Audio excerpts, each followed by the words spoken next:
Hello, good afternoon, everybody. Me and Manuela Lanzetti are going to present the Emerging Young Scientists session, and this is a session for master students that were selected, that sent their abstracts and were selected to present for you today. Our first presenter is Iohana Campos Codo, and she'll be talking about macrophage. Anna, thank you very much. Good afternoon, everyone. My name is Iohana Campos Codo. I would like to start my presentation by thanking the scientific committee of the third workshop on inflammation for the opportunity to present my work. Today, I'm going to talk about the immunometabolism of macrophages when challenged with fatty acyl hydroxy fatty acids, also called phalfas. But what are these phalfas? In 2014, Professor Pedro, together with other researchers, they discovered these new endogenous lipids. They are studying 𝗥4 mice. They are mice that overexpress GLUT4 in the adipose tissue. So these mice are obese but not diabetic because of the increased captation of glucose in the adipose tissue. They performed some lipidomic analysis of the adipose tissue of these mice compared with wild-type mice, and they found several ions differently expressed. But this lipid family that was most differentially expressed was what caught their attention. And when they performed some structural analysis, they discovered there was a fatty acid binded to a hydroxy fatty acid via ester bond. So this example here is the 9-pasa, the most to the phalfa so far. But there is a lot of possibilities between fatty acids and hydroxy fatty acids that can resulting in a phalfa. So today we have more than 100 phalfas described. And they also observed this 𝗥4 mice that had improved glucose homeostasis. So they quantified the PASA in the serum of several human individuals, and they found a strong correlation between the PASA levels and the insulin resistance. So as an overview of everything that has been discovered in the PASA studies since the discovery, they shown that the PASAs can improve the glucose transport in adipocytes, they can reduce inflammation, and can increase the secretion of GLP-1 and insulin. So this can improve the glucose homeostasis in both human and mice. So the problem is that all phalfa studies so far, they need really high doses for their effects. So the first aim of our study was to identify potential anti-inflammatory phalfas. We performed a screening with several phalfas there is described, and we found a phalfa that with the most potential capacity to inhibit the TNF-alpha release. Just to compare, I highlighted here the 9-pasa, that is the most to the phalfa so far, and the phalfa1, that is this phalfa we found with the most potential inflammatory capacity. So we decided to characterize the pathways involved with phalfa1 inflammatory effects. For the start, we performed the synthesis of the phalfa1 in the laboratory with the help of Professor Ronaldo Pili and his students Thiago and Ian. And after we synthesized these phalfas, we make sure they were pure and didn't have any other compounds in the chemical reactions. We start to looking if phalfa1 would improve the glucose homeostasis in vivo. So we treat mice with a normal diet or high-fat diet for 12 weeks. Then we perform an oral glucose tolerance test to verify if the obese animals were intolerant to glucose. And after a week of this confirmation, we start treating the mice with phalfa1 via gavage. And after a week of phalfa1 treatment, we saw the phalfa1 was able to improve the glucose tolerance in mice, as well as improve the insulin tolerance in these mice, obese mice. I highlight here that I'm only showing you the results of obese animals because we didn't see any difference in the shell group between the vehicle and the phalfa1. We also saw the phalfa1 was able to inhibit this increasing in macrophage numbers in the adipose tissue, and also the M1-like macrophages in phalfa1 was also able to increase the number of M2-like macrophages in the adipose tissue. And phalfa1 was also able to inhibit the inflammation induced by obesity. in the adipose tissue. So to characterize the effects in macrophages, we perform some in vitro studies with using bone marrow there of macrophages. We pre-treat these macrophages with falfon for 1 hour, and then we activate with LPS. We saw that falfon was able to blunt the release of pro-inflammatory cytokines, and also could induce the production of IL-10. As the other falfos described in the literature, the Acute GPCRs, we decided to check if this was true for falfon as well. And with the help of Professor Isadora from USP, we used some inhibitors, and we saw that unfortunately falfon doesn't seem to act to common GPCR.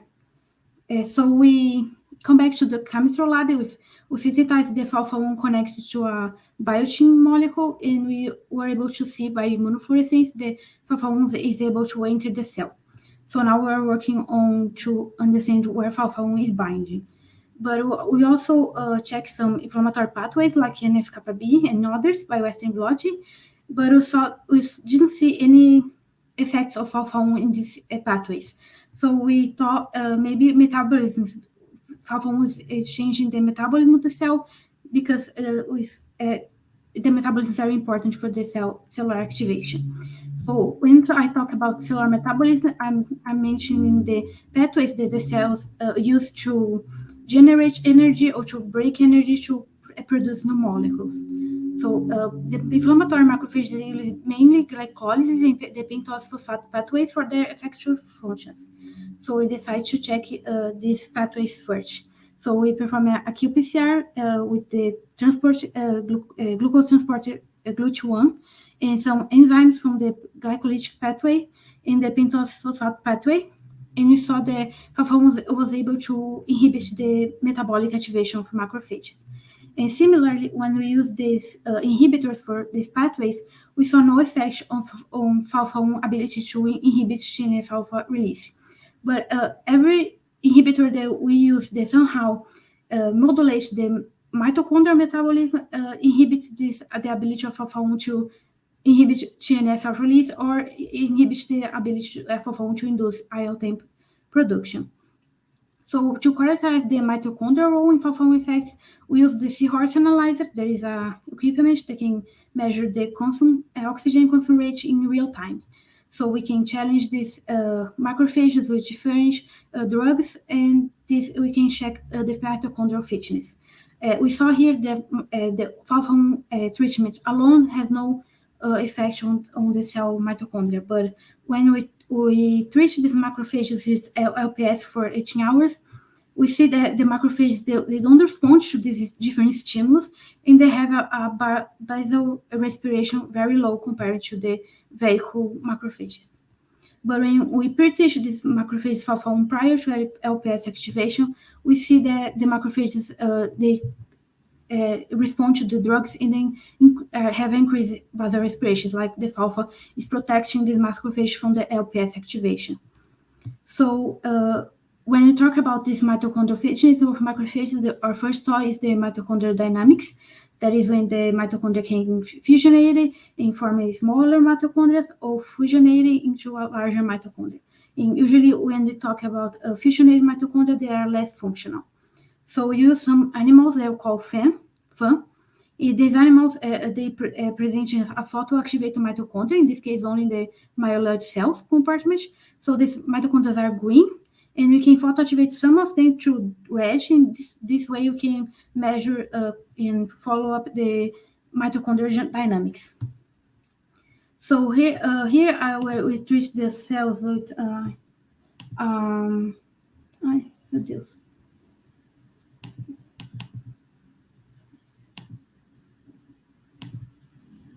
I don't know how to play the video.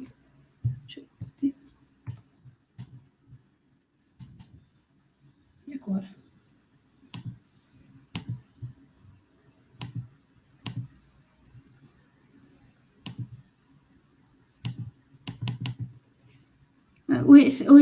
I had a video that showed the mitochondrial fission in LPS, and when we saw the falfa, when we pre-treated falfa1, the mitochondria are larger and they seem to be fusionating. I can show you now because of some troubles, but to be sure of these effects, we use a mice like mitophysium 2 in the myeloid cells compartment. Just to remember, the mitophysium 2 is an important protein related to mitochondrial fusion. And when we switch these macrophages from these animals, FAF1 can no longer blunt the TNF release or induce IL-10 production. So as my take-home message, FAF1 is able to enter the cell and improve mitochondrial functionality, and this is related to IL-10 production. And this IL-10 is able to inhibit the inflammation induced by LPS, as well as the obesity-induced inflammation that results in impaired glucose homeostasis. So I'd like to thank the founding agency and everyone that collaborated with their work, as well as all of you for your attention. Thank you. Thank you, Ana. Okay, if you'd like to put the video, you can send Luisa the video and she can play for a couple of seconds while we take questions. Okay, so let's see. My first question for you was, one of them was actually about sensing these fatty acids.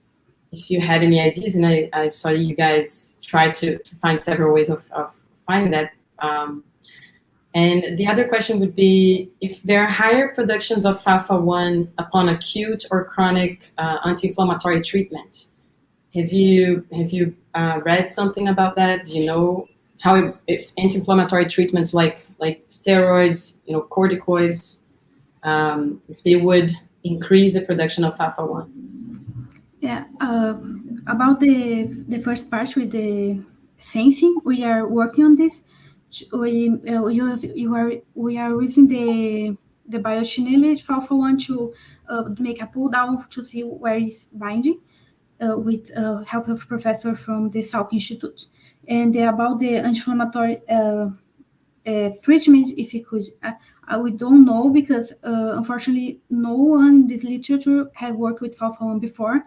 So unfortunately I can look for this in the literature, but when I treat my mice with my FAF1, I see other anti-inflammatory effects. So I'm not sure how it would respond to some corticosteroids, for example. That would be interesting to check. Okay. Okay. Now Manuela sent me a question. Do you want to read it, Manuela? You're mute. Thank you, Ana and Priscilla. Thanks, Ana, for your presentation. I'd like to know if does FAF1 induce a shift for macrophage M2 polarization? Is it correct? Yes. When we check the bone marrow macrophages, we saw an increase in the M2 like genes. But in the adipose tissue, it's a little complicated to say this because of the macrophages in the adipose tissue, they are more diverse. They are not so clear, the polarization between the M2 and M1, like in the bone marrow. Yes. But yeah, there is an increase in the M2 like genes. In the adipose tissue, they have a different profile. M1 and M2 is not the same in the other tissues. But and how about the oxidative burst? Have you looked for this? This macrophage produce reactive oxygen species more or less? Yeah, we saw the FAF1 was able to inhibit the mitochondrial ROS production. I didn't show these results, but we saw besides the mitochondrial ROS production, we also saw some effects in the mitochondrial functionality when we talk about the potential membrane of the mitochondria. Okay, thank you. Okay, great. Thank you very much. Thank you. So we'll now follow on with Emylle Costa Bartuli, which will talk about, she's from UFRJ, she'll talk about citrate impacts on colon physiology. Thank you so much, Emylle, for your presence here. Thank you. So good afternoon.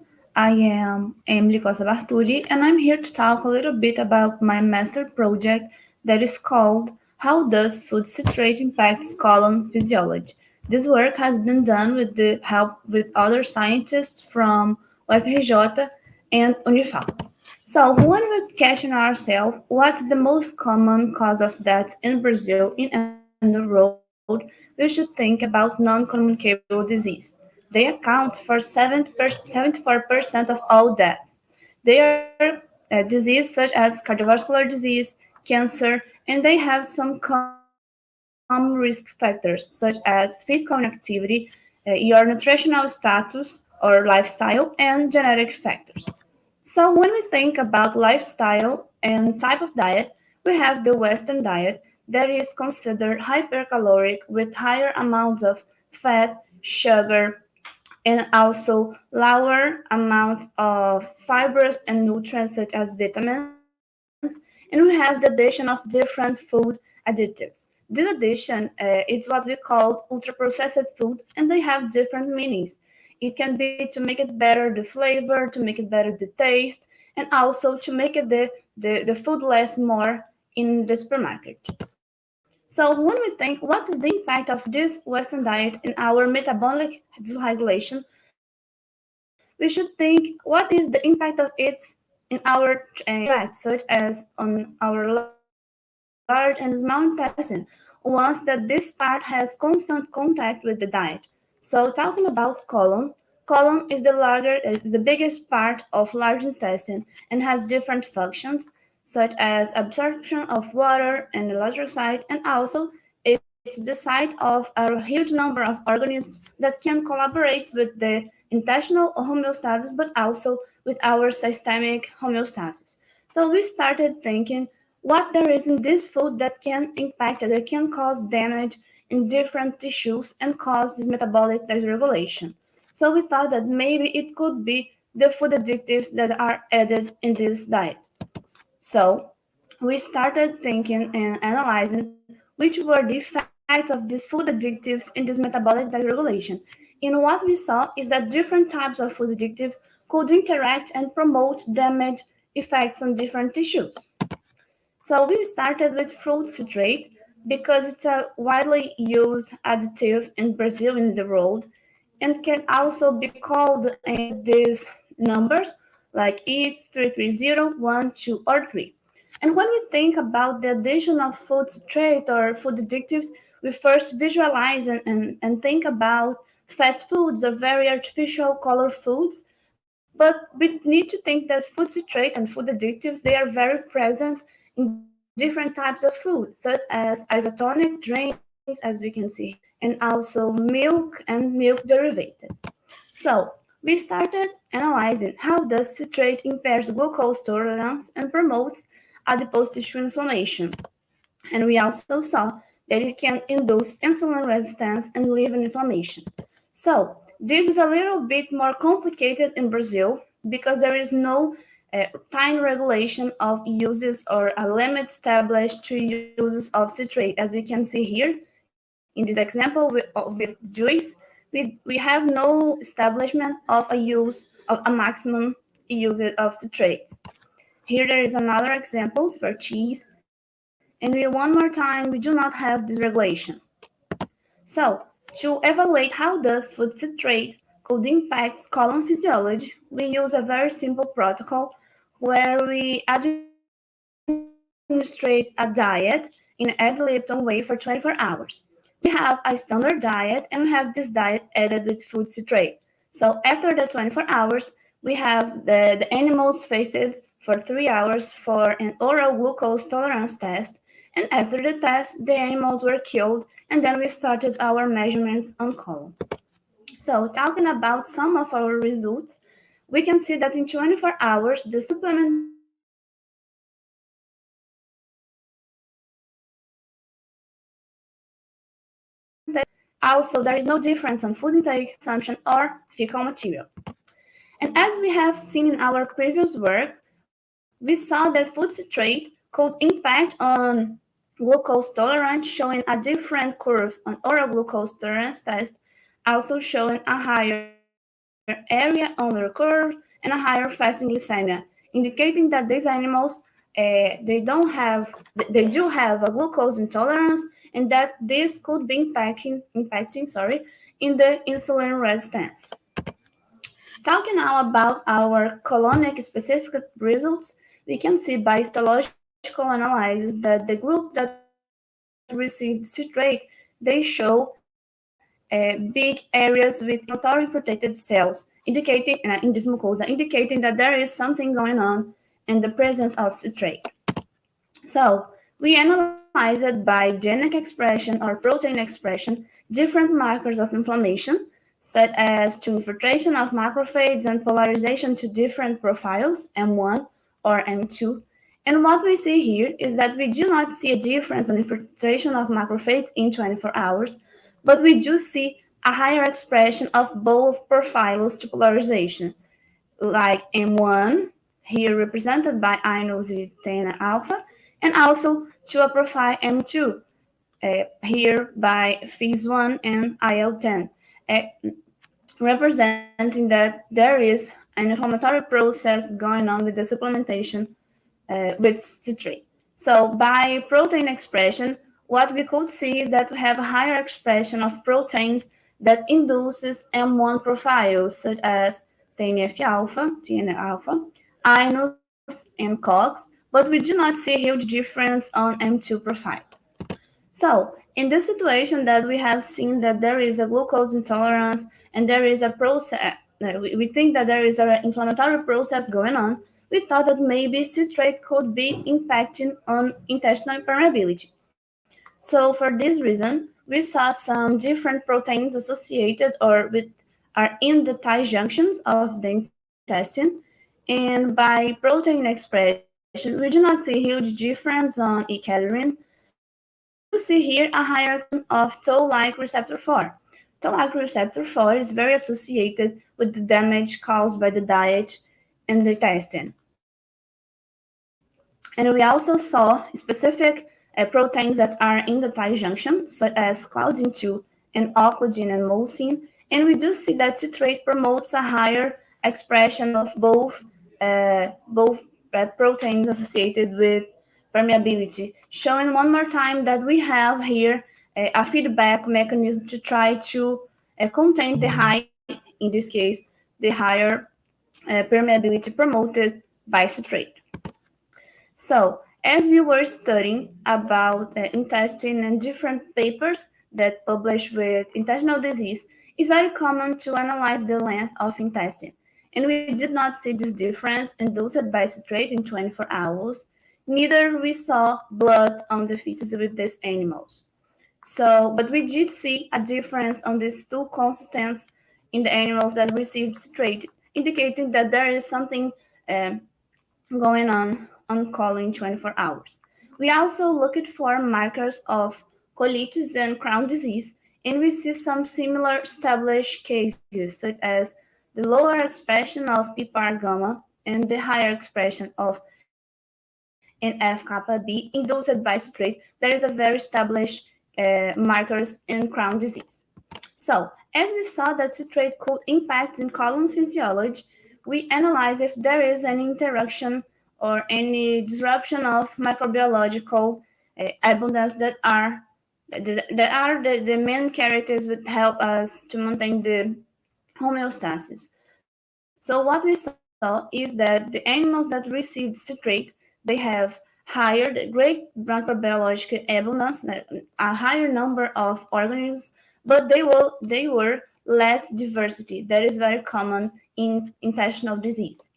So what we have until now is that food citrate can impact colon physiology in 24 hours, promoting an inflammatory process that can be correlated with the disruption of intestinal permeability, maybe by the alteration of our microbiota. And this could be correlated with the clinical sites that we saw of glucose intolerance and weight gain. We also saw a higher expression of a specific enzyme that I didn't talk here because it wasn't the purpose of the workshop, but we believe that this enzyme can modify DNA and protein expression by histone acetylations, and these two lines of events could be correlated with the markers of collates that we have seen promoted by food citrate in 24 hours, reinforcing one more time the need to regulate the use of this food additive that is widely used in Brazil and the world. I would like to thank the financial support of CAPES, 𝗱𝗡𝑰 I would like also to thank my research group from LabCom and LabMol in the person of my teachers, Mauro Salapene e Patrícia Zancan. I would like also to thank my collaborators for the histological studies and microbiological studies, Cristina Maida Taquia and Leonardo Augusto de Almeida. And also, I would like to thank 𝗍𝗂𝘀𝗀, where is the place that I'm doing my master degree. And for last but not least, I would like to thank the workshop for the opportunity to talk here with you. Thank you. Thank you so much, Emylle. That was a lovely presentation. And I have so many questions for you. It's very interesting work that you do. So one of my questions is your connection was a little bit unstable, so I couldn't get how long you treat the mice for. How long do they eat this food, this chow with citrate?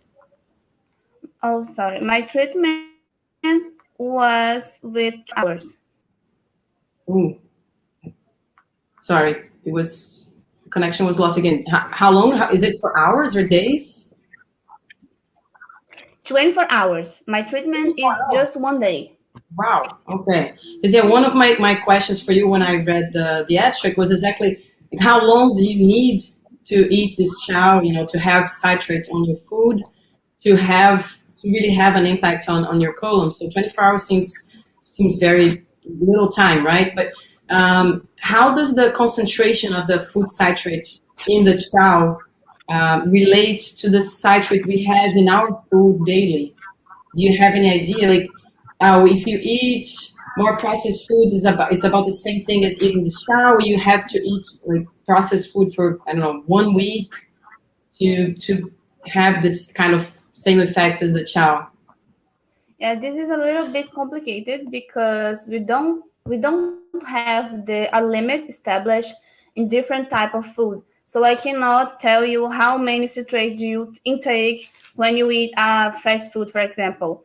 So what we did, it was based on isotonic drinks. That was the food that we had, how many citrate they added. So we based on this limit to try to make it a very similar protocol, because we have citrate for different types of food and different expositions. So I could not precise you this. Mm-hmm. Yes, I was thinking about that. Thanks, Emylle. But we don't have this data about the average of consumption of citrate by populations. Do you have? No, I actually don't have this. I do not have idea of this data, actually. Okay. I imagine it's missing this data in the literature. So, but it's very impressive with the effects of citrate in the diet. And I'd like to know the same, like Priscilla, the correlation about this, your model, and the average of consumption by humans. But I think you don't have this information. Yeah, I don't have precisely this information. I just know that there is so many, that citrate is added to different types of food, and that we do have this contact with different expositions, but I do not know like the limit for 1 day, for example. We do not have this data. Okay. Do you have any ideas of what cells are involved in this alteration? You showed inflammatory alteration. Do you have any idea what are the cells that are involved there? Inflammatory cells? You are talking about? Yeah, we have seen. We didn't actually made an immuno to see exactly which are the involved cells specifically on this case, but I believe that are 𝗥_cie, I don't know. NK. NK cells that are involved, because it's a very short time.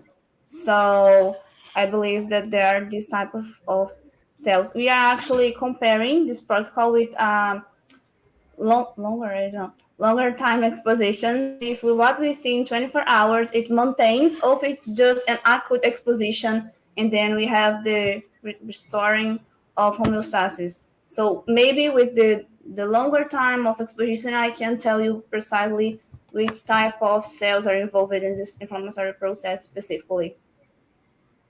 Yeah, the other doubt I had was, what if you have a model that you give the chow and then you stop, and you give the chow again and you stop, kind of like trying to mimic what happens with us, because most of us don't eat the food citrate all the time. You eat one day, maybe another day. So what happens if you have like consumption in different days, right? So that would be really nice to see. Yeah. Our lab, we have these different changing diets to see exactly what happens in 24 hours. If you eat a diet with citrate and then you restore to chow and then you come back to citrate. We are establishing these different protocols to make it more real with our type of food too. Great.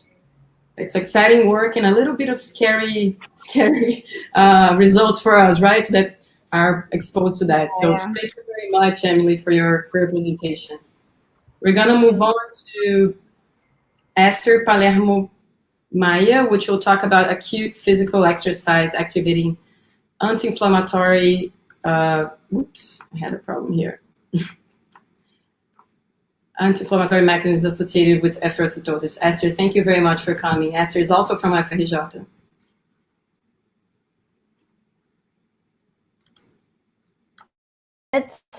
Let me just activate my sound. Thank you, Priscilla. Thank you very much to be here today. So good afternoon. My name is Ester Palermo Maia. I'm from the lab of cellular immunology in FRJ, and I'm here to present to you my work entitled Acute Physical Exercise Activates Anti-Inflammatory Mechanisms Associated with Efferocytosis. So a lot of works have already shown that physical exercise has implications on the immune system. So I brought for you today this work of Zhang and collaborators. And here they trained mice in an ergonomic treadmill for 4 weeks and then induced a peritonitis by zymosan. And then they realized that the polymorphonuclear cells were increased here in the exercised group. But when compared to the number of macrophages here, that number just remained the same in both groups, sedentary and exercised. But when they looked at the phagocytosis levels, they've seen that the exercised group presented a higher phagocytosis levels. And this, for them, just showed that physical exercise can accelerate the resolution of inflammation. And macrophages are very important cells of the immune system, and they are the first line of defense against pathogens, specifically because of their functioning phagocytosis of these pathogens. But they are also very important mechanisms of homeostasis by the phagocytosis of apoptotic cells, the efferocytosis process. And that is because the efferocytosis have a power to block some pro-inflammatory pathways and activate anti-inflammatory pathways in this environment. So it is very important because of that. And they also are involved in the regulation of a tissue repair signaling.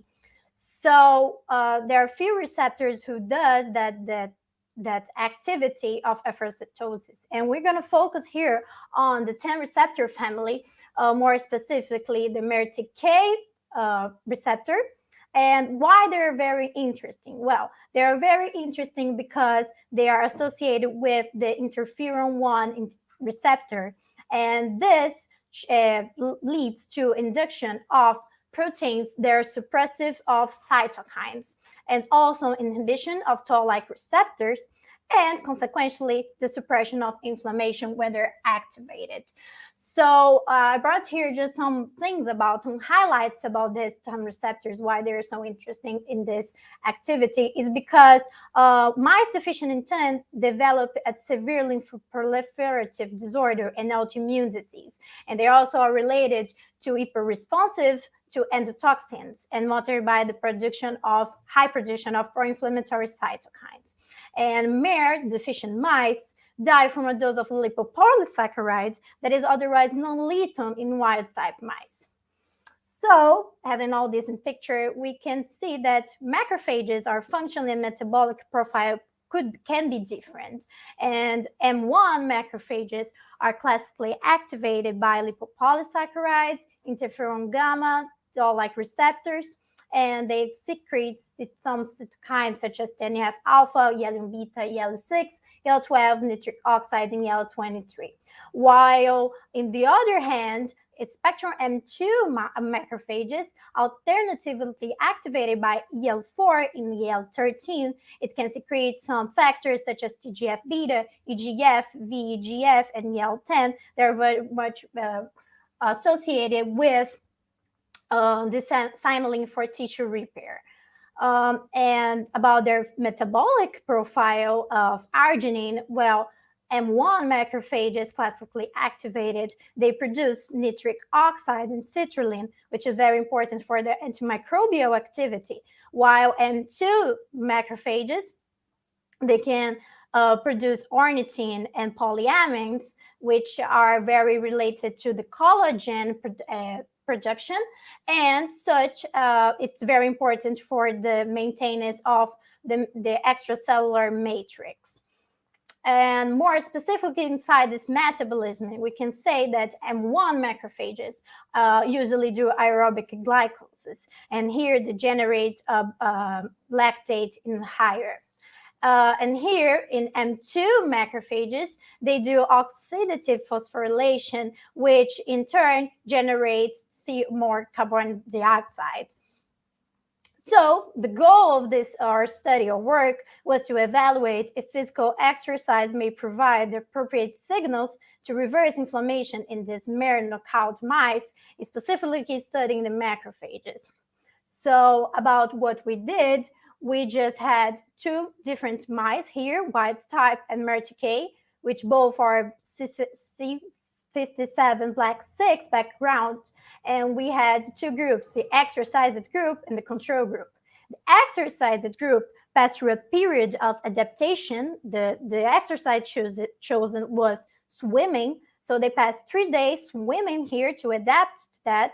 And after that, they just was disposed for swimming for 30 minutes with 4% of the weight in a little weight in their tail for 7 days. After this period, they were euthanized, and we did a peritoneal lavage in these mice.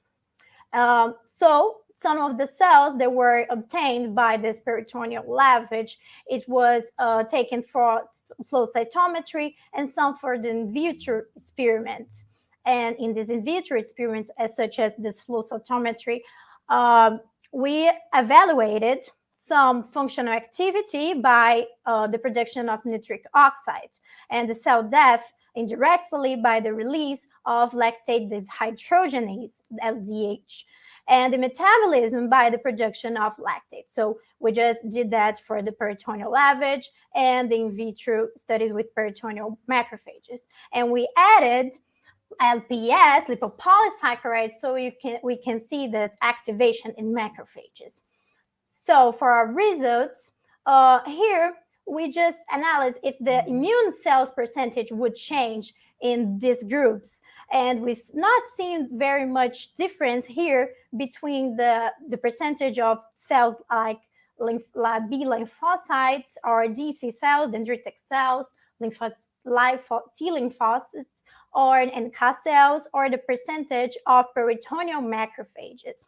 But when we analyze it more deeply into the subpopulations of macrophages, we here see in this percentage of macrophage, peritoneal macrophage, we see here that MERTK presents high levels of this profile here which is a profile more inflammatory. And when they are exercised, we see here there is a decrease in this number of these cells, while in this intermediate percentage of cells, we see here that MERTK group exhibits a little bit increased, but in wild type, it's much higher. And when they're exercised, both of these are reduced. And here in this other type of peritoneal macrophages, we see here that the exercise has a little increase in MERTK group, which was predominantly low levels in the control group, different of wild type. And this population here, it just points to a different direction, which would be more M2 cells. And here we did the function analysis by nitric oxide measurement. And we've seen that wild type mice, they presented higher levels of nitric oxide in the peritoneal lavage, while MERTK control group presented less levels of that. But after exercise, MERTK group has a little bit increased, but was not significantly. And here, I just want to point for you that here in the exercised groups, we've seen that MERTK group showed lower levels of nitric oxide after 24 hours in vitro study, while wild type mice also showed a little bit reduced, but MERTK was even lower. And here in the 48 hours group, we've seen that there was no significant difference in these MERTK groups, but was a significant difference here in wild type mice, where there were lower levels in the exercised group of nitric oxide. About the cell death analysis we did by indirectly by analyzing LDH, we see here that MERTK presented more cell death, more levels of LDH than the MERTK trained group, the exercised one. And here, more specifically, we see that the MERTK group really showed lower levels when we compare them to the not exercised group or the wild type group. So that's a very interesting finding. And here in 48 hours, we see that the wild type mice that was as exercised, they showed levels lower than the not exercised of cell death. And here in MERTK, we see that the exercised group showed even lower levels when compared to the same group, when we compare it to the wild type group. And about the lactate prediction, which is very important when we think about all the metabolic profile that I've had talked to you about, we see here that MERTK group not exercised presented higher levels of lactate, which would show to us a more M1 phenotype.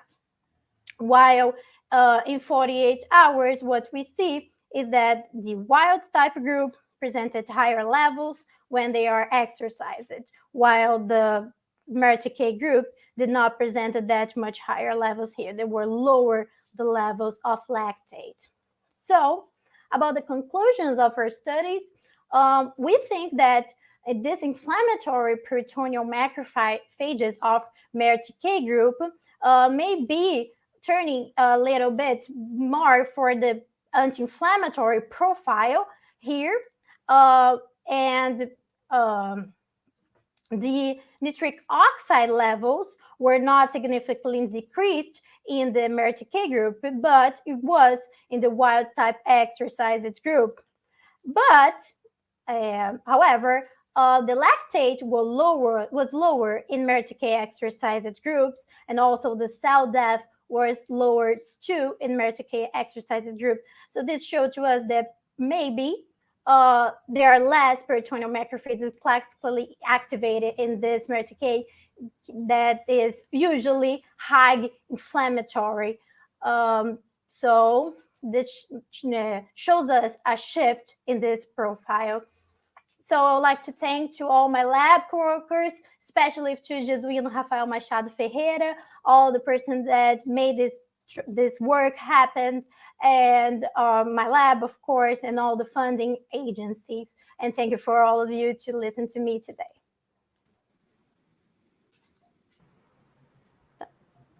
Thank you, Esther. Thank you for sharing your lovely work. Okay, I have a couple of questions for you. First of all, I was wondering if you could actually separate the stress effects from the exercise effects. You know, just because you're talking about mice and you're putting mice in the water, I know. I mean, of course, the mice are making exercise, but they're also stressed, and stress will increase the release of corticoids, which will have an effect on immune cells and on, inflammation.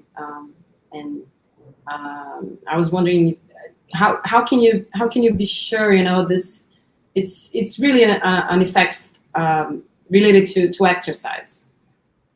Well, I think that what we did not just erase all this effect, but we let the mice that was wild type, not the control group with wild type MRTK, we just let them not exercising, but with a little bit of water, and then just to maybe equalize this stress caused by a different environment or them being wet. So we did that to try to establish these levels, and what we see was all by the exercise, and not just the stress of being wet and being in a different environment. We tried to do that to respond to that. Cool.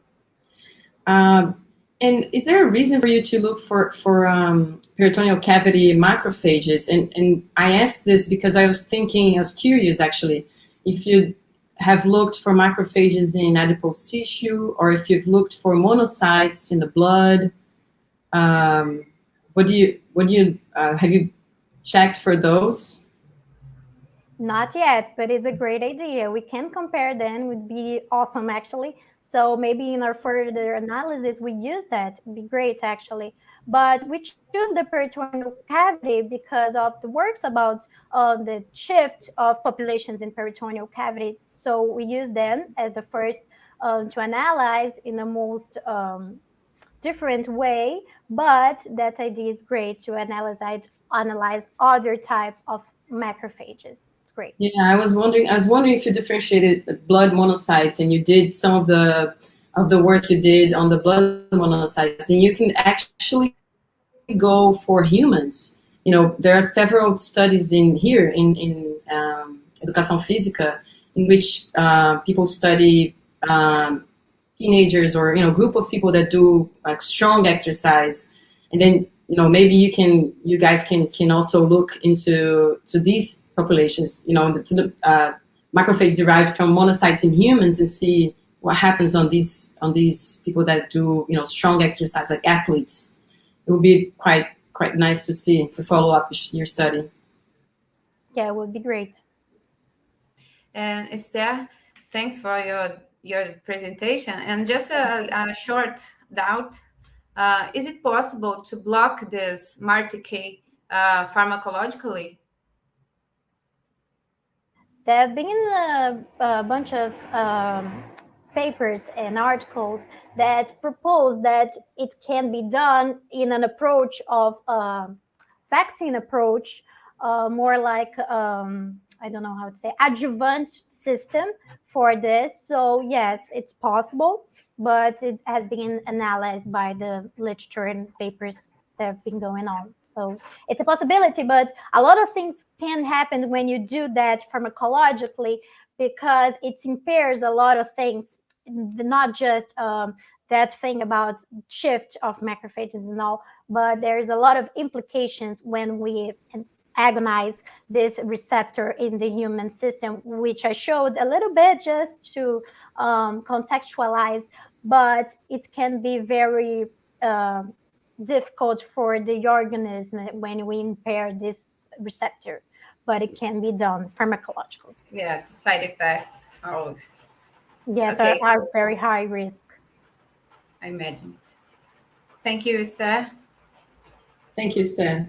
Thank you a lot. Okay, we're gonna move on to Iohana Bianca. She's going to present her work on the role of CCL21, chemokine and neuron-glia interaction during sepsis. Okay, can you see my screen? Not yet. Not yet. Okay, yeah. Yes.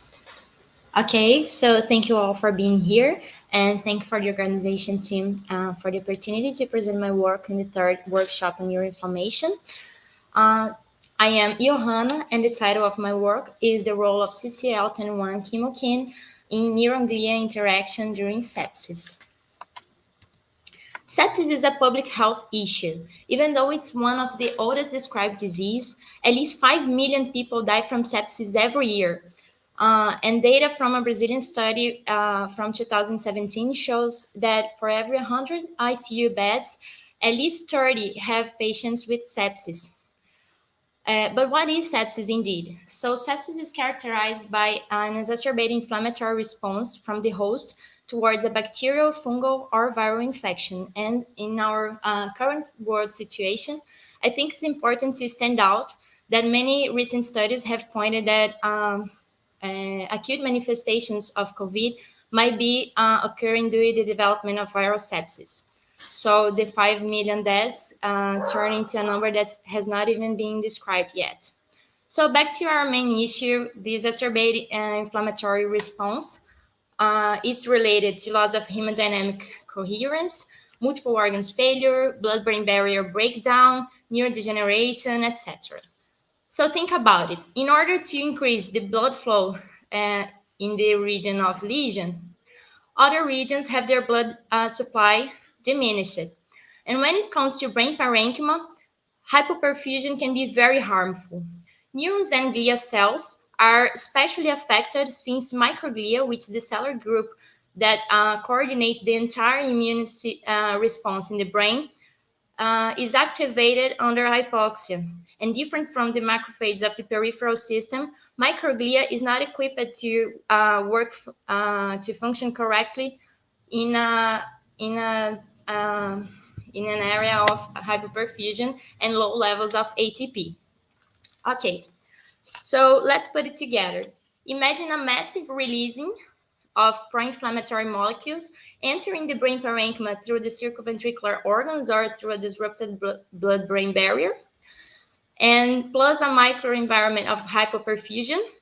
And there you have why so many septic patients present confusion, memory loss, and coma.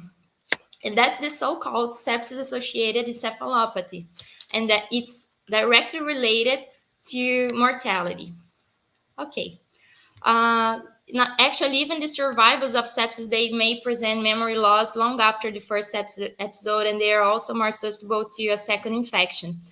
But how does it happen? We need to understand the mechanism behind it so we can use an effective approach and reestablish and physiological states. Okay, a physiological state. Okay. So we know that cells migrate through chemotaxis. So when a cell releases a chemotaxis signal, cells with this specific receptor, especially immune cells like microglia and macrophages, they migrate towards this gradient of chemokines until they reach the site of interest. And here is when the protagonist of our work enters the scene. That's the CCL21 chemokine. So CCL21 is a 12 kilodaltons chemokine, firstly described to guide the homing of T lymphocytes to the lymph nodes and also dendritic cells transmigration. However, even though CCL21 is mostly described by endothelial cells of the secondary lymphoid organs, and a study shows that endangered neurons, they can also express CCL21. And this migration occurs via the activation of the CCR7, which is CCL21 receptor with the most affinity to the chemokine. And microglia and astrocytes can also express CCR7, and this marker is highly activated and more expressed in under inflammatory conditions. So since there no study has ever demonstrated CCL21 role in sepsis, we used cultures of neurons and microglia, and we treated these cells with LPS, which is an in vitro model for sepsis, since LPS is a molecule highly expressed in bacterial cells membrane.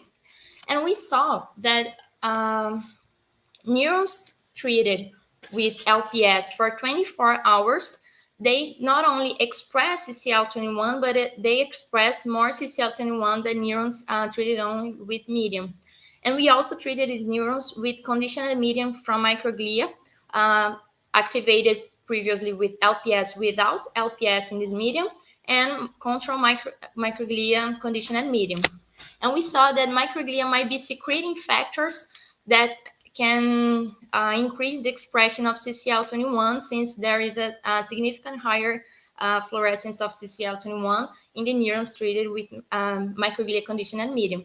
However, the activated microglia conditional medium, in this group, the increasing was not so evident. And the literature shows that CCL21 is fastly secreted in presynaptic vesicles. So we wonder if when we repeat this experiment in a shorter time, maybe we will find a higher expression, because this CCL21 might be already being released by these neurons, and we didn't measure in the medium. We only measured CCL21 expressed in the cells. We also treated microglia with LPS, recombinant CCL21 from humans, and LPS together with TNF-alpha, since TNF-alpha is one of the first markers to be increased in sepsis, and is also described to increase CCL21 in the peripheric system. And we saw that there is an increasing of CCR7 expression in microglia treated with LPS, and we are still finishing our completing our ends to show the effect of CCL21 and TNF-alpha with LPS. To see if these results are reproduced in an in vivo model, we performed the CLP, second ligation and puncture assay, which is the most traditional method for sepsis. So we partially ligate the second and perforate it 4 times to the feces to be released in the peritoneum area and to cause infection.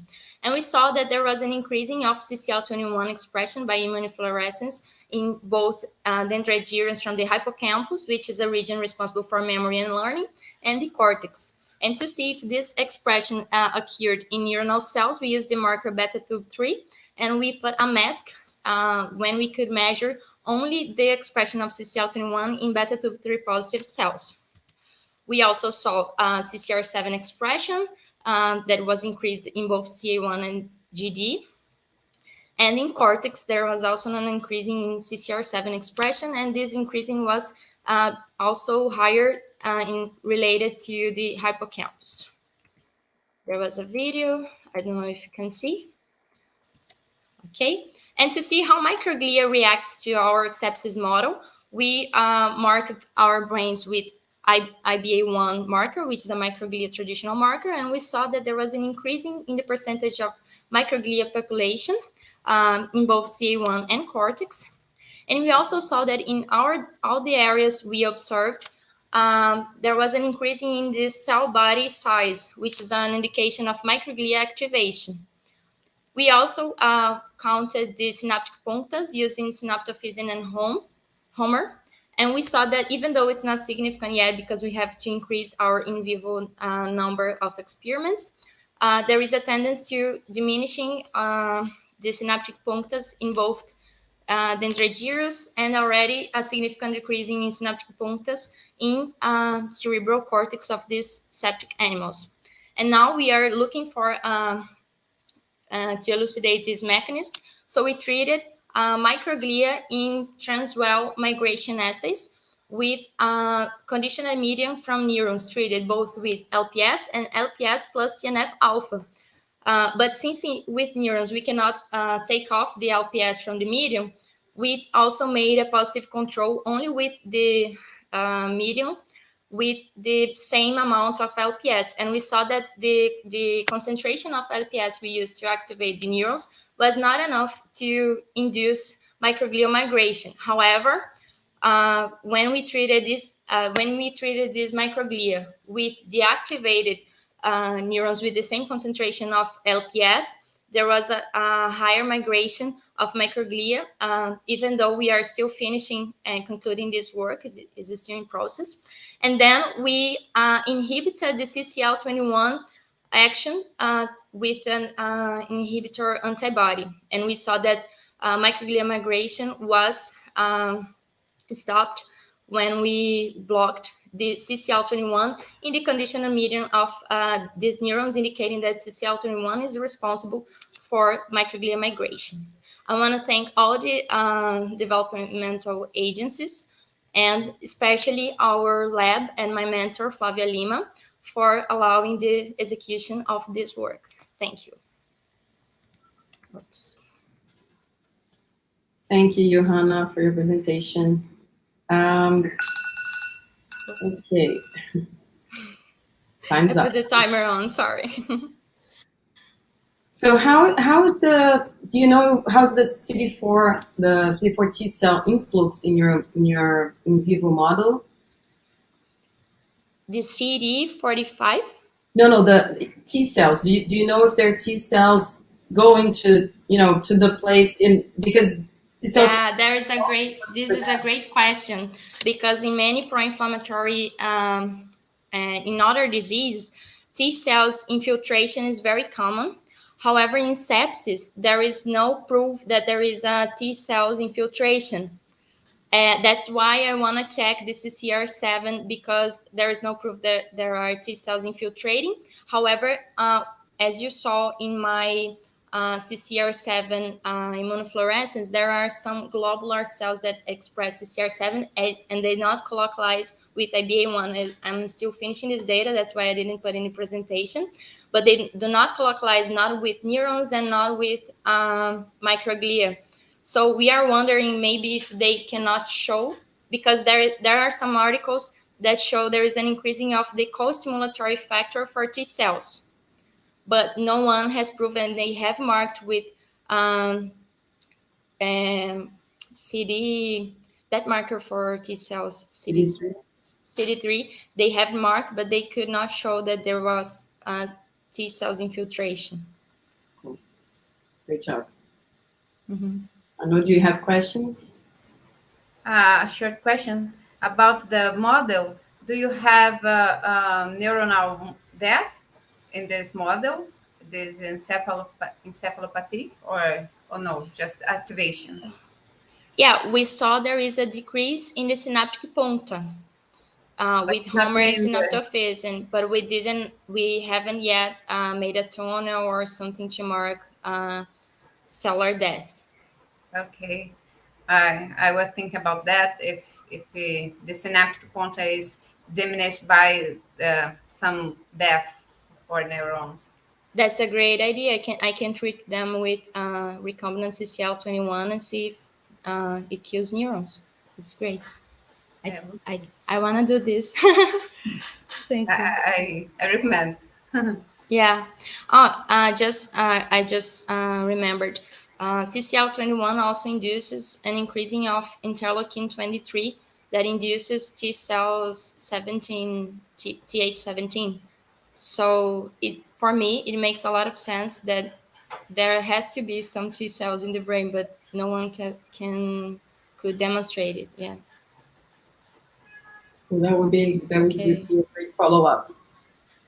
Yeah, but there was also an article that said that glia does not express CCL21, and I have some immunofluorescence showing like astrocytes morphology marked with CCL21. So the next step is to mark maybe GFAP and CCL21 or something to see if they can also express not only CCR7 but CCL21 too.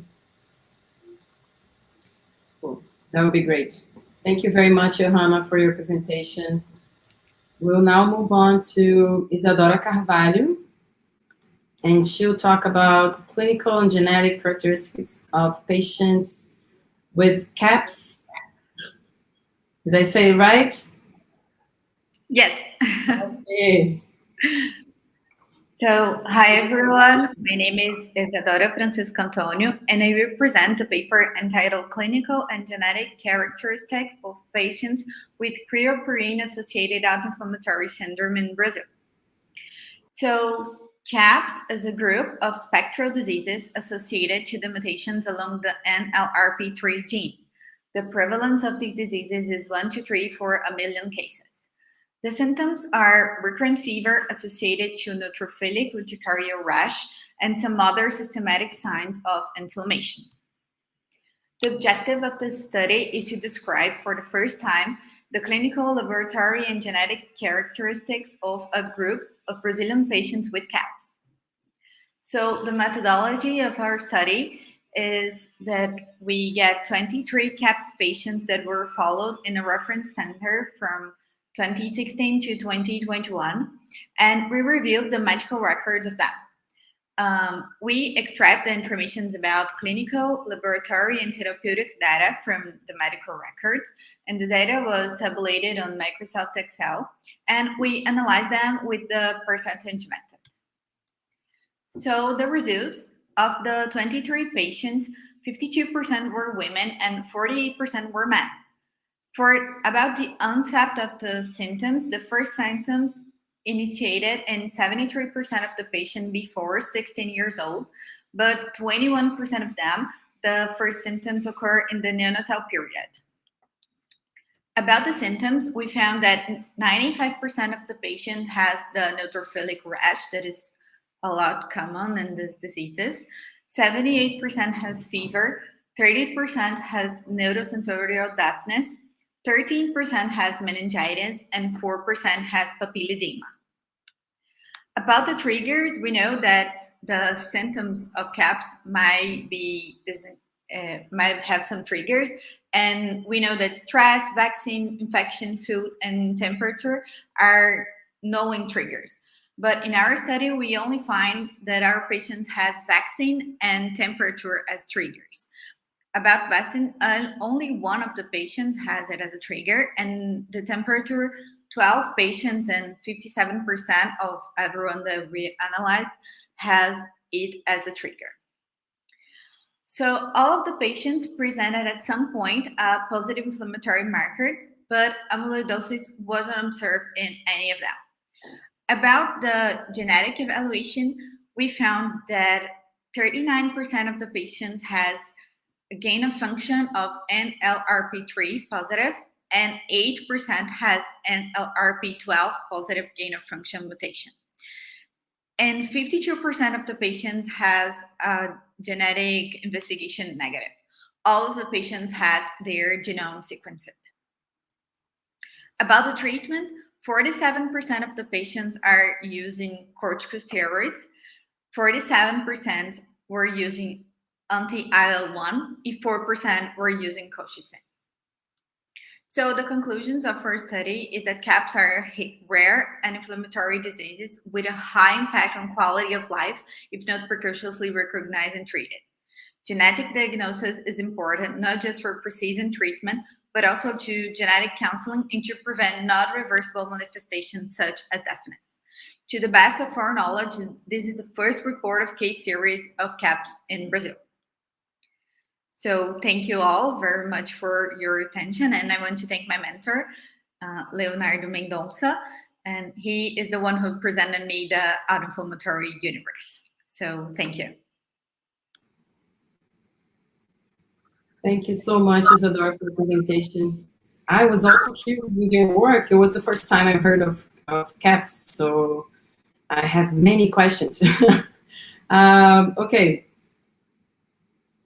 You showed that, it's a very rare disease, right? So you show there's a prevalence of 1 to, I don't know how many people, 10,000, or I can't remember the number you showed, but you have 23 patients. Is the prevalence of CAPS higher in Brazil or in São Paulo? Would you guys know something about that, or is there no epidemiological data on that? I think that this is a reference center, so all the patients came here. Okay. they are from a lot of states in Brazil. So I think they came for evaluation, and that's why we have so many patients. Okay. So there's no actual epidemiological data on Brazil that would show how many people are affected.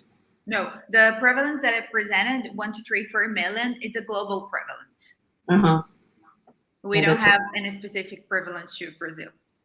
It's very nice work, Isadora. I have some doubts about the different. You said that there's some patients that have NLRP3 genetic defect, and some have NLRP12 genetic defect. Is there any difference in terms of symptoms on these patients, or they all show the same kind of symptoms? No, it's the same kind of symptoms. We just found that there were different mutations that lead to the same clinical factors. But we don't know about if the mutation leads to a different clinical presenting, because some of the patients has the genome sequencing and we don't find a mutation that is specific for that. So there's so many things that we don't know about the innate immunity and the inflammation. We have to discover more about it. Yeah. And you mentioned about the vaccination. What vaccination is? I mean, you said you have only one patient that had as a risk factor the vaccination, but there are others, right, in the literature. What are the vaccinations that would trigger the disease? We think that it's like a trigger for an inflammation, and then the organism can't regulate it. So the inflammation perpetuates. Is it triggered by any vaccine, or is it like specifically one kind of vaccine? Is it, if you have a yellow fever vaccine, or if you have attenuated vaccine, if you have an activated vaccine, is there any data on that, or any vaccination can lead to the... Any vaccination isn't related to any specific vaccine. So that's why we think that it's the inflammatory process related to the vaccine and not the substrate of the vaccine. And not really what's in the vaccine, right? It's not really related to a specific response to a bacteria or virus or an adjuvant. Okay. Yes. Interesting. And then my last question for you is, if you mentioned that some people are treated with steroids and some people are treated with anti-IL-1, what seems to be the drug that would lead to a better condition? It would seem to me that maybe steroids could lead to a higher adverse effect, you know, and I would think maybe anti-IL-1 would be better. But what have you seen? The thing is, if we have anti-IL-1 for everybody, it was the best, is our ideal scenario, but we don't have it. So we try to treat it with colchicine first, and then with some patients with corticosteroids. And then if we don't achieve the control of the disease, we go to the anti-IL-1. But it's like steps of the treatment. Yeah. Okay. I get it. Okay. Thank you very much, Isadora. Thank you. No, I was asking about that, for the approach of treatment, which kind of treatment that people receive, but you talk about that some. And is there any animal model to study this CAPS? I don't know. Sorry. Okay. I don't know about it. A curiosity, because it's difficult and so rare disease. So, yes. Okay. It's just this. Thank you and congratulations for your results. Okay, thank you very much. Thank you, Isadora. Okay, we will move now to the last speaker, Vinícius Amorim Beltrami. Vinícius is from UFMG, and he'll talk a little bit about asthma. Thank you, Vinícius, for coming. Do you see my presentation? You can see it now. So, firstly, I would like to thank the organizing committee for inviting me. My name is Vinícius Amorim Beltrami. I'm a biologist from the Federal University of Minas Gerais, and I'm going to present to you my work entitled Pharmacological Strategies to Promote Resolution of Inflammation in a Model of Asthma. Asthma, the inflammation actually begins when an insult or a damage occurs in a tissue. After that, tissue-resident cells will sense the damage and will produce and secrete pro-inflammatory molecules that will act inducing activation and migration of, firstly, polymorphic nuclear cells and then monocytes. After the accomplishment of the effector function of these cells, resolution of inflammation must start. And it starts when polymorphic nuclear cells undergo apoptosis.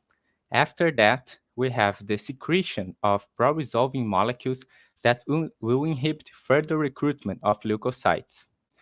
And we have also efferocytosis of those apoptotic neutrophils or eosinophils by macrophages, and further changes in macrophage phenotype towards a resolution phase macrophage. Finally, the return to tissue homeostasis. In a time course manner, we have the onset of inflammation, the onset of resolution of inflammation, and the actual resolutive phase. But if something happens and resolution of inflammation fails, we might get what we call chronification of inflammation, which is related to several diseases, including atherosclerosis, Alzheimer's disease, arthritis, and asthma. The later one is a disease with quite high prevalence, reaching up to 12% of prevalence in some countries like Australia, and it does affect over 300 million people worldwide. One of the endotype of asthma is the allergic asthma that has a hallmark, the high presence of eosinophil accumulation. This eosinophil accumulation is related to development of airway hyperresponsiveness, mucus secretion, epithelial cell damage, and also fibrosis observed in allergic asthma patients. To understand the importance of eosinophil accumulation and the importance of resolution of eosinophilic inflammation, we took hand of a model of asthma, a ovalbumin-induced asthma model, in which we did two sensitizations, the first one at day 0, the second one at day 7.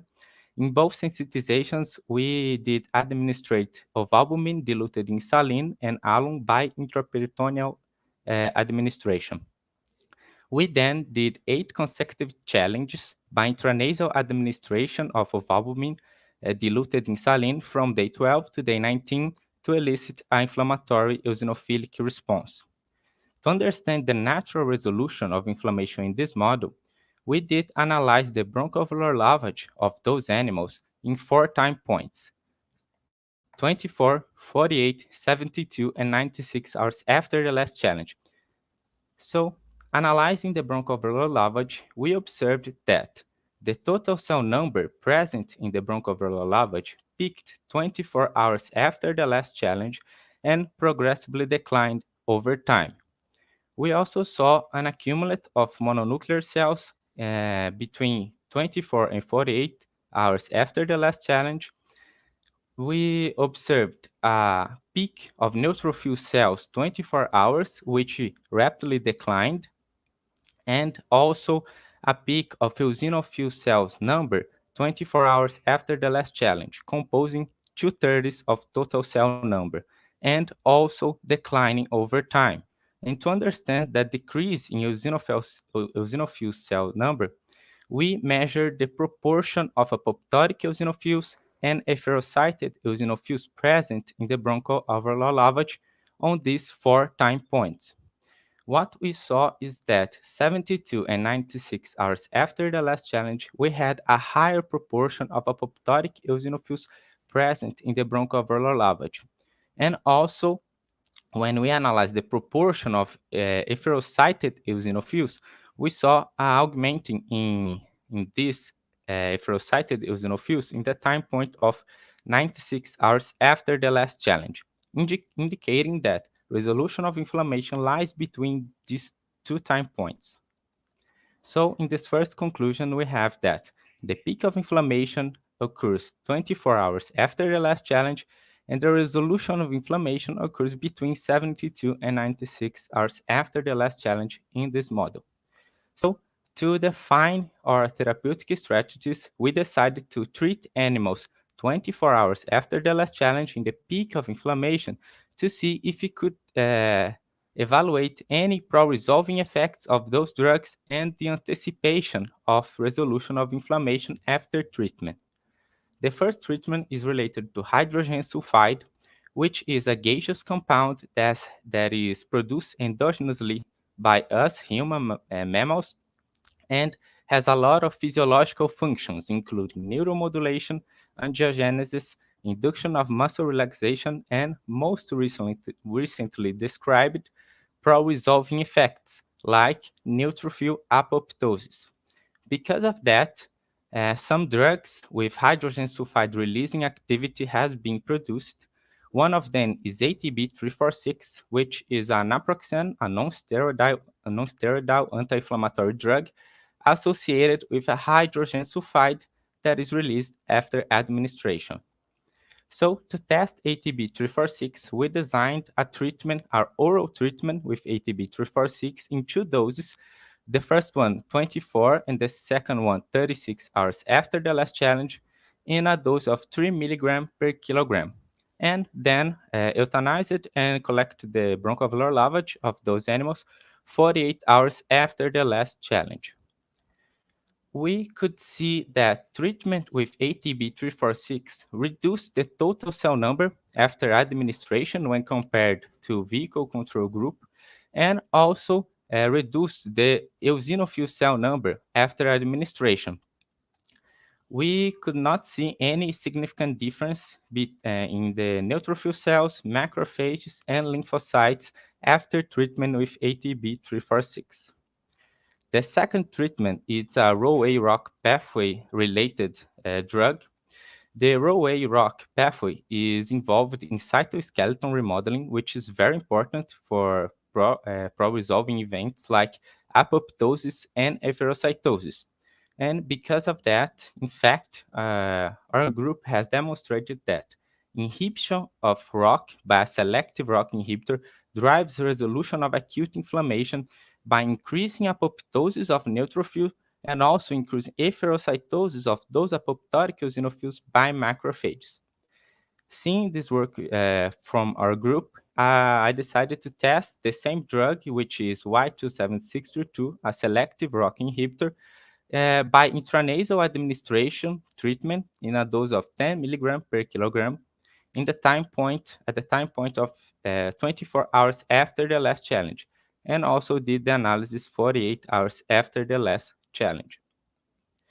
We could see that treatment with Y27632 reduced the total cell number present in the bronchoalveolar lavage and also reduced the number of eosinophils and macrophage cells after treatment when compared with vehicle group. We could not see any difference in neutrophil count and also in lymphocyte cell count. In conclusion, we have that treatment with ATB346 in the peak of inflammation could reduce eosinophilic inflammation and eosinophilic accumulation present in the bronchoalveolar lavage of treated animals, and also treatment with Y27632 reduced eosinophilic and macrophage accumulation in the bronchoalveolar lavage after administration when compared to vehicle group. So I would like to thank my friends in the laboratory that helped me in the experiments, Walisson Costa, Débora Gonzaga, Marcos Esteves, and also I would like to thank Mauro Teixeira and Vanessa Pinho for advising me in this project. And I would like also to thank the funding agencies.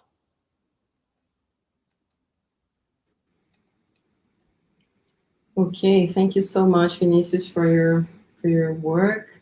I enjoyed very much seeing the model you showed and how you followed the resolution model. It was very nice. Okay, so I know that these drugs are also used for other diseases. Is there any data on the concentration of these drugs that would go to the blood and the adverse effects these drugs could lead if used during chronic usage. Yeah, ATB346 is quite studied because it has that appeal of clinical use. So there is data demonstrating that we can use it in human. I don't know the exactly concentration, but there is treatment involving colitis and arthritis in humans. And the Y27632, it is intranasal administration. So I think that could be not so problematic because I think it would be a lower concentration of this drug in the blood that would go to the blood. But Y27632 doesn't have that appeal yet. It's a novel drug, so I don't think it has been used in humans. Yeah, you guys can also you can save serum, right, to test that later on. Yes, we can do. That would be nice. It has been done with ATB, but Y27 keep your eyes open for other places, for bone marrow and blood monocytes, blood lymphocytes, blood eosinophils. What's happening other than in the lung can also be interesting for you guys. Yeah. And when we go for treatments that are local, especially in the lung, we have to remember that the lung is fully vascularized, right? And blood is going through all places, and it's in very close contact with the alveoli. So if drugs are tiny and they can reach the alveoli, they can probably reach the blood. And then adverse effects will show as much as if you're using an oral drug. So it might be something that you can, just remind yourself of that, and that could be interesting for you to look during your studies. And it's not so hard if you keep the blood, just keep the blood safe, and then you can test later on. So that would be quite nice to know. And also, I was wondering if you were able to check for other resolution markers, activin or resolvin, annexin A1. Yeah, we would do it, but actually, it was my undergrad work. This was my undergrad work, and I was doing it before the pandemics, and then the pandemics began, and I wasn't able to return to the university because undergrad couldn't enter the university. So it kind of broke my my work. So I need to return to do it. So it was the data that I had before. So we didn't see yet, but we pretend to see. Okay. Manu? Oh, okay, Vinícius. Congratulations for your data. But so the data are ongoing, the work are ongoing. Yeah, now. it's ongoing. So you have, I think you are planning to look for the tissue. Yeah, we pretend to do the histology of the tissue and see how inflammation it's going. It's because we didn't see the actual tissue, the lung tissue, so see if there is eosinophilic inflammation in the parenchyma. Also, we want to see apoptosis by cytometry, so we could see annexin 5, see if it's these cells, eosinophils by CGLEC-F, they are dying, really dying the tissue. And also look it up on the bronchoalveolar lavage too, if those eosinophils are really dying, because we know they are. We have a lower accumulate of these cells, but we don't know if they are really dying or if they are migrating. We don't have that answer because we haven't looked it up. So we want to see. Maybe you can look for the mast cells on the connective tissue because of the crosstalk with them in your model and with the treatments proposed. Obviously, lung function is a good idea. Yes, it's necessary to look at. Okay, thank you. I have a question here from Iohana. Iohana is asking you, she said, congratulations for your amazing work. Just for curiosity, do you know if this treatment shifts the immune response to another cell type, maybe increasing T cells or other cell types? Yeah, the inhibition of ROCK, especially, it turns macrophages towards a resolutive or an M2 phenotype, because ROCK upregulated inhibit efferocytosis, for example. So inhibiting ROCK, you could induce further efferocytosis. So I know ROCK can shift, inhibition of ROCK can shift macrophage towards a M2 phenotype, a pro-resolutive phenotype. I don't know if ATB has been tested. I know it can inhibit, and ROCK inhibition can also inhibit ME1 genes like ENOS and TNF secretion, but I haven't seen it for ATB 346. But yes, 𝗥27632 can do it.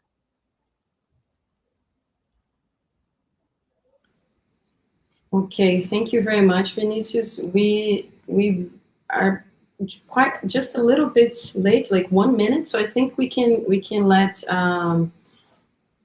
Ester answer Ana Campos' question. They're making questions to each other, so I think it would be nice for Ana Campos. She asked Ester, she said, excellent presentation, Ester. Have you checked for apoptosis as well as or just a lytic cell death? I was curious because of the efferocytosis process in these 𝗿𝗂 knockout mice. As the main purpose of our work was to establish this metabolic profile of macrophages, we looked at lactate more specifically, and we saw the LDH, lactate dehydrogenase, because of this. We know that these apoptotic cells release their content and everything else when they are just too many. But we didn't see the accumulation of apoptotic cells, but we know that 𝗿𝗂 group mice, they have accumulation of apoptotic cells. Usually it's a kind of phenotype of them, and that's why it's very related to autoimmune disease phenotype. So in this moment, we only looked at the lytic cell death, the release of LDH, but it's a great question.